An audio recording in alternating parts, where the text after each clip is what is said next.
Welcome, Jedi, scavengers, and smugglers of all ages. Today is May 4th, aka Star Wars Reads Day, and to celebrate that, the Northville District Library is going to teach you guys how to make a Star Wars terrarium.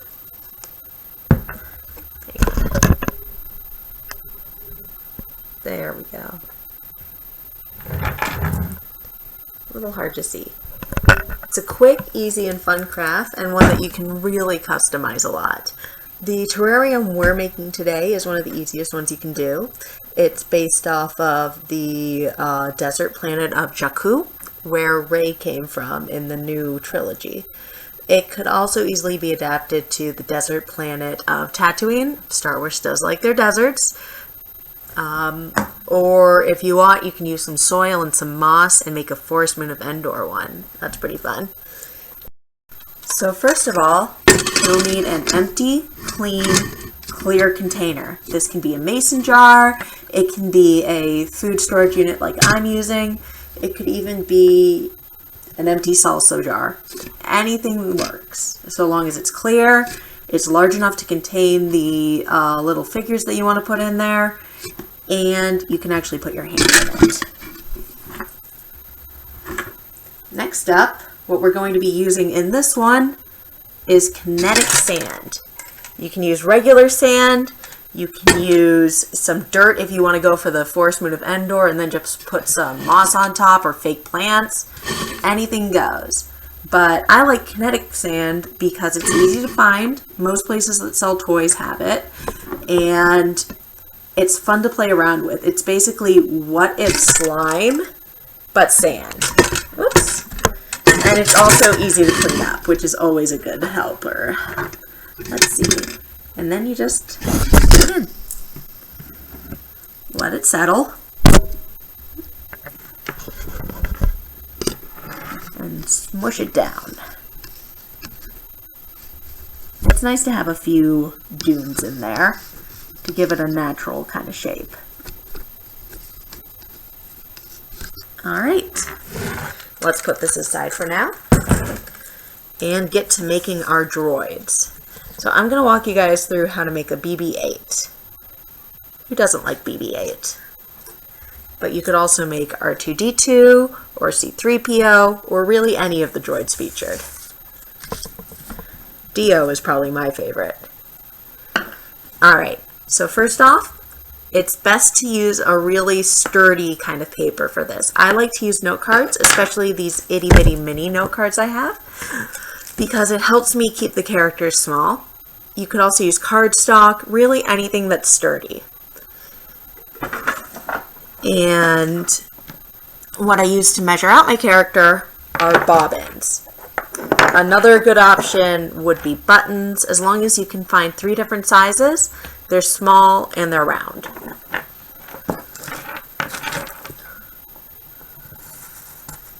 Just trace out the bottom. Whoops. It's alright, this side won't show. And then use the middle one for a top for the head.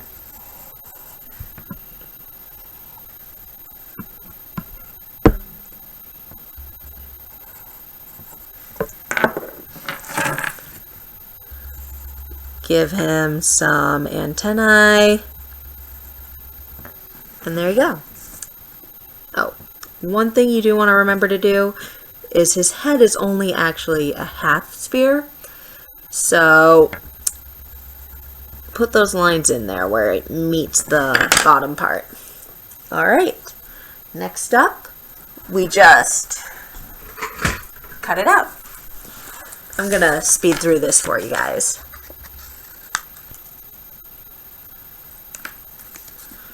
Alright, here we are. Now just flip them over and it's time to decorate. Now something you can do to help keep track of how it should look is just, whoops, Google a picture of BB-8 and use it as a reference.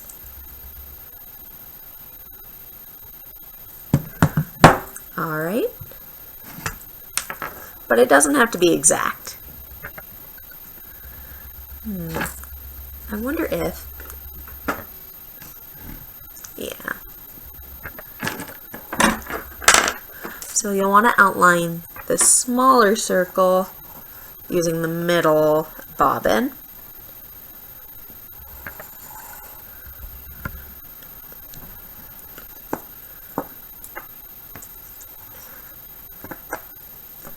And then use the smaller circle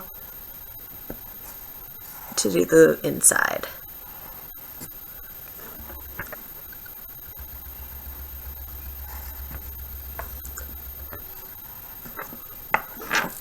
All right, and then give him 4 little cogs here.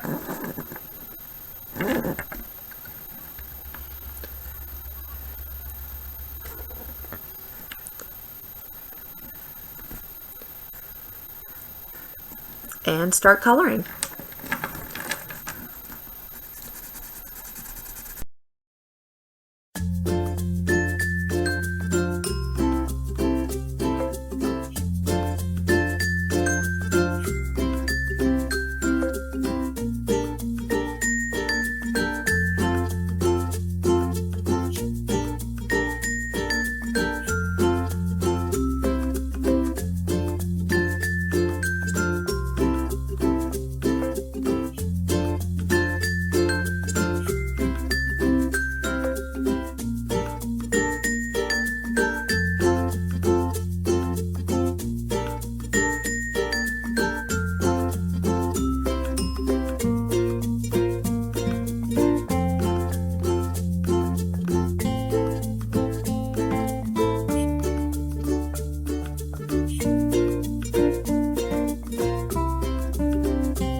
And here's our BB-8. All you need to do to be able to put them inside is grab a little toothpick, whoops, and a piece of tape.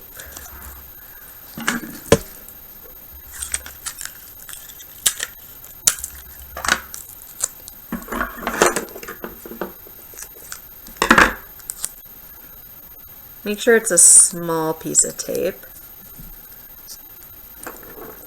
Put it in at an angle. And ta-da! As I said before, you can also make a little R2-D2. And something else that's fun to do is you can draw silhouettes of the various spaceships in Star Wars. For instance, the Millennium Falcon. There we go. TIE Fighters, the Death Star, X-Wings, those are all good options too. You could even do a nice AT-AT and thread a thread through it and then just hang it from the top of the terrarium.